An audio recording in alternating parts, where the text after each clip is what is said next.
고린도전서 12장 1절에서 11절 말씀을 가지고 존 오웬 목사의 개혁주의 성령론에서 제1장 성령에 대한 일반적 원리와 그 사역에 대해서 함께 은혜를 나누고자 합니다. 존 오웬 목사는 성령의 유효적인 그 사역을 죄인을 회개시켜서 중생하도록 한다. 그러니까 성령이 예수께서 이루시는 그 객관적 역사를 각자 성령이 회개하게 하고 죄인들이 돌아오게 하고 중생하도록 하신다는 것입니다. 또한 부패한 인간의 마음을 말씀 속에서 회복한다는 거예요.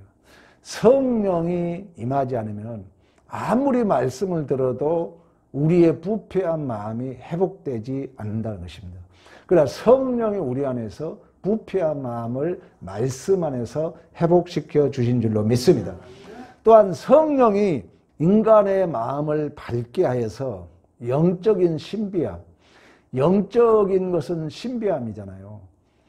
인간의 눈으로 볼 수 없는 것, 귀로 들을 수 없는 것, 마음으로 생각할 수 없는 것, 오직 성령께서 너에게 보이셨니라고 말씀했던 것처럼 이 하나님의 일은, 영적인 일은 신비하기 때문에 성령이 아니면 분별할 수 없다는 거예요. 성령이 우리 안에서 우리의 마음을 밝혀야 해서 그 하나님의 일의 신비함을 깨닫게 하시고 알게 하신 줄로 믿습니다. 또한 성령이 우리 안에 빛을 보게 한다는 것입니다. 빛은 말씀이고 빛은 하나님이시고 빛은 바로 예수 생명인데 성령이 내 안에서 그 생명의 빛을 보게 한 줄로 믿습니다. 또한 성령이 선함과 유익함의 필요성을 성령을 통해서 우리가 경험할 수 있다는 거예요. 우리 안에 선한 것이 무엇인가? 우리 안에 영적인 걸로 인하여 내가 유익함이 무엇인가를 그 필요성을 성령을 통하여 경험하게 된 줄로 믿습니다.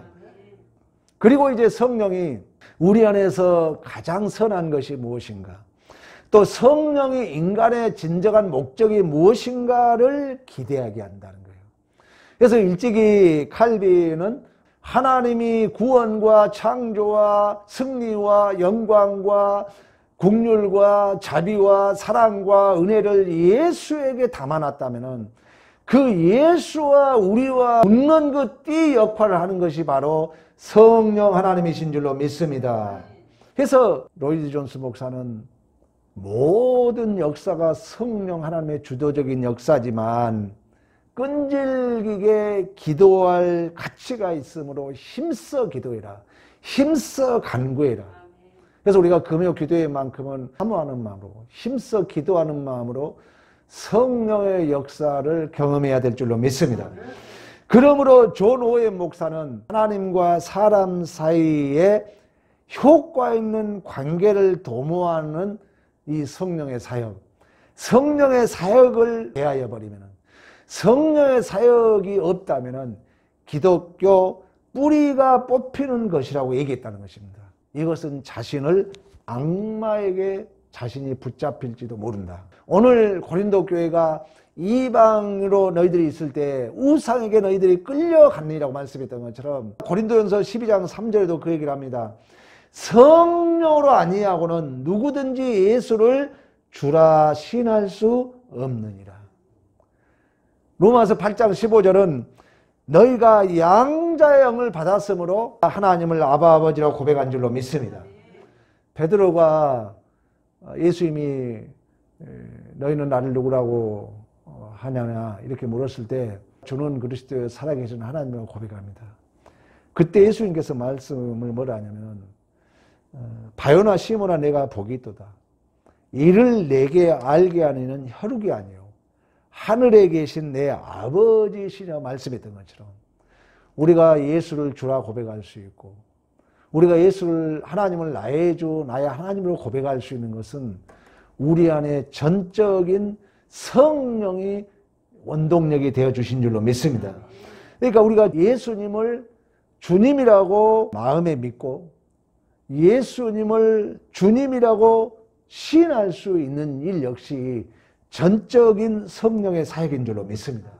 그런 의미에서 존 오웨이 목사는 이 성령의 사역을 부인하면은 너의 영혼이 악마에게 맡길 수 있다 할 정도로 성령의 사역을 소중히 여기고 있는 것입니다. 두 번째로 성령은 교회의 각 사람에게 은사를 나누어 주어 그리스도의 몸된 교회를 세워 가신 줄로 믿습니다.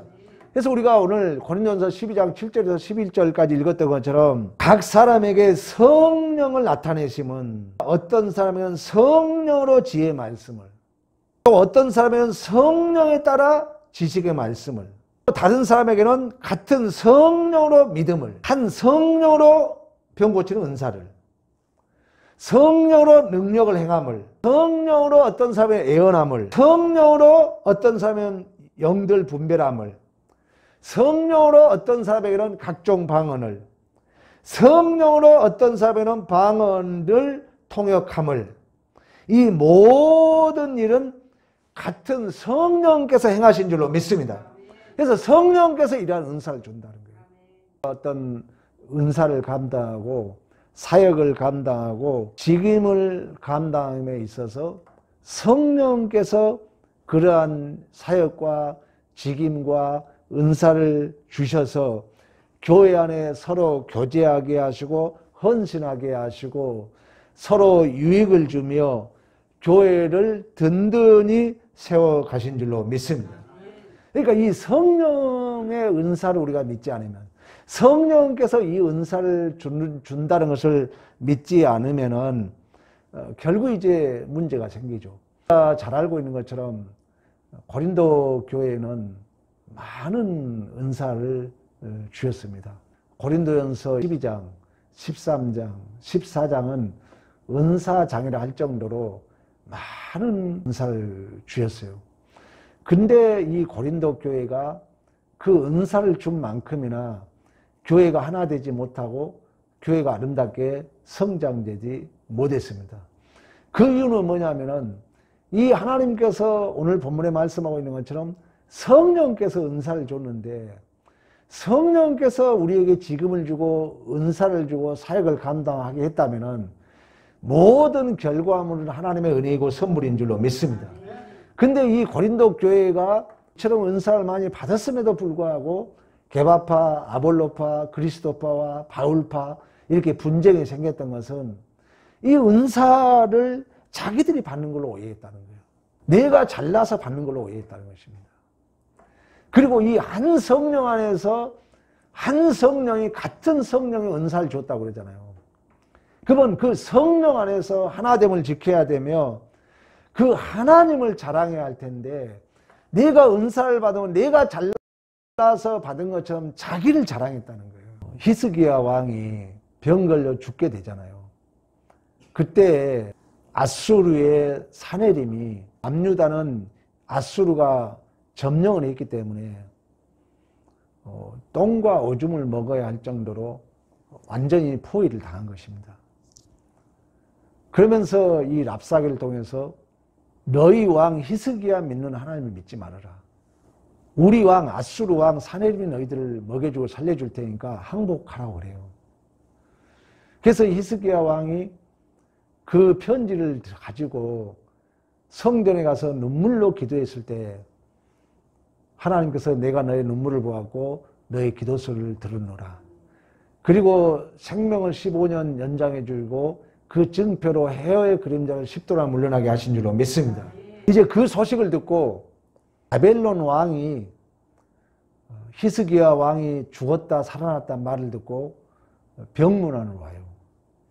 그 우리가 죽었다 살아났으면은 오늘 본문의 은사처럼 내가 성령께서 주신 은사라면은, 성령 곧 김홍전 박사는 성신이라고 말씀했던 것처럼 하나님께서 은사를 줬다는 거죠. 그러면 하나님을 자랑하고 하나님을 찬양하고 하나님 앞에 영광을 돌려야 되는데 고린도 교회가 자기가 받은 창 자기를 자랑하고 그 사람 앞에 줄을 섰다는 것입니다. 히스기야 왕도 내가 죽었다가 살아났으면은 그 살려준 하나님을 찬양하고 하나님을 경배하고 하나님을 자랑해야 될 줄로 믿습니다. 근데 바벨론 왕이 병문안 왔을 때 자기가 가지고 있는 금은보화를 자랑합니다. 모든 창고를 열어서 자랑을 해요. 그때 하나님께서 너희 모든 것이 바벨론에 빼앗길 뿐만 아니라 너희 모두가 바벨론 포로로 잡혀갈 것이라고 말씀했던 것처럼 교회 사역, 교회 직임, 교회 은사 오직 성령 하나님께서 우리에게 주신 줄로 믿습니다. 그래서 우리가 더욱더 사모해야 되고 또 어떤 우리가 은사와 직분과 직임을 감당한다면 그 모든 영광을 하나님께 돌려야 된 줄로 믿습니다. 이처럼 하나님께서는 각 사람에게 성령의 은사를 허락해 주셔서 그 목적하심은 그리스도의 몸을 세우기 위함이라는 거예요. 그리스도의 몸을 세우기 위함이라는 것은 곧 교회를 세우기 위함인 줄로 믿습니다. 그래서 우리 에베소서에 한번 찾아보겠습니다. 에베소서 4장 2절 너희가 부르심을 받은 일에 합당하게 행하여 모든 겸손과 온유로 하고 오래 참음으로 사랑 가운데 서로 용납하고 평안에 매는 줄로 성령이 하나 되는 것을 힘써 지키라. 11절 봅니다. 이제 은사를 준 목적에 대해서 얘기해요. 그가 어떤 사람은 사도로, 어떤 사람은 선지자로, 어떤 사람은 복음 전하는 자로, 어떤 사람은 목사와 교사로 삼으셨으니 이는 성도를 온전하게 하여 봉사일을 하게 하며 그리스도의 몸을 세우려 하심이라. 이 몸이라는 건 뭡니까? 교회를 세우기 위함이라는 거죠. 14절 이는 우리가 이제부터 어린아이가 되지 아니하여 사람의 속임수와 간사한 유혹에 빠져 온갖 교훈의 풍조에 밀려 요동하지 않게 하려 함이라. 그러니까 우리가 어린아이처럼 시험 들고 유혹에 빠져들고 온갖 교훈 풍조에 밀려들고 사람의 속임수와 간사한 유혹에 빠져들지 않기 위해서는 성령 충만을 받아야 된다는 거예요. 성령의 은사를 통하여 그리스도의 몸으로 우리가 든든히 세움을 받아야 될 줄로 믿습니다. 그러니까 우리가 어떤 은사를 받았든 간에 이 모든 은사는 교회, 그리스도의 몸, 교회를 세우는데 목적이 있다는 거예요. 어떤 우리가 은사를 활용해서 교회가 문제가 생기고 교회가 깨지고 교회의 분란을 일으키면은 그것은 성령이 준 은사가 아니라는 것입니다. 또한 이 성령의 은사를 주신 이유는 그리스도의 몸을 세우려 하심이기 때문에 그리스도의 몸, 교회 자체, 그리스도의 자신을 그리스도의 장사한 분량까지 이르라고 말씀했던 것처럼 그리스도의 몸을 세우게 하려 하심을 말씀했던 것처럼 우리가 은사를 감당할 때 때로는 내가 작게 보일 수도 있습니다. 왜 그러냐면 몸을 세우기 위함이기 때문에 내가 간이 튼튼하고 오장육부가 튼튼하고 운동을 하고 식사를 한 이유는 어느 특정 부분 손가락이 내 발이 튼튼하기 위함이 아니라 몸 전체 이 몸 전체는 예수의 몸이고 그 모형이 교회라는 거예요. 그러니까 교회 전체가 성장하기 위하여 성령님은 우리에게 은사를 주신 줄로 믿습니다. 그러니까 교회 전체 속에 나 개인이기 때문에 때로는 내가 작게 보일 수 있다는 거예요. 내가 열심히 성령의 사역에 따라서 은사에 따라서 직분에 따라서 열심히 하지만 그리스도의 몸을 세워야 되기 때문에 내가 작게 보일 수 있다는 것입니다. 그래서 마태복음에 보면은 소자를 실족시키지 말라고 그래요. 그러니까 나도 실족하지 않아야 되고 우리가 이웃도 실족시키지 말아야 될 줄로 믿습니다.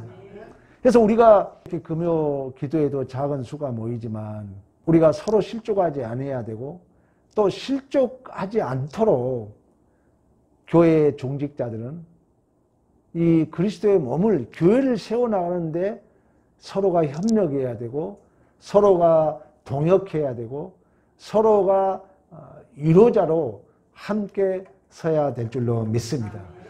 어떤 직분을 감당할 때 또 어떤 은사를 어떤 직임을 어떤 사역을 감당할 때 더욱더 성령을 의지하여서 그리스도의 몸, 교회를 아름답게 세워가는 우리 모두가 되기를 간절히 축원합니다.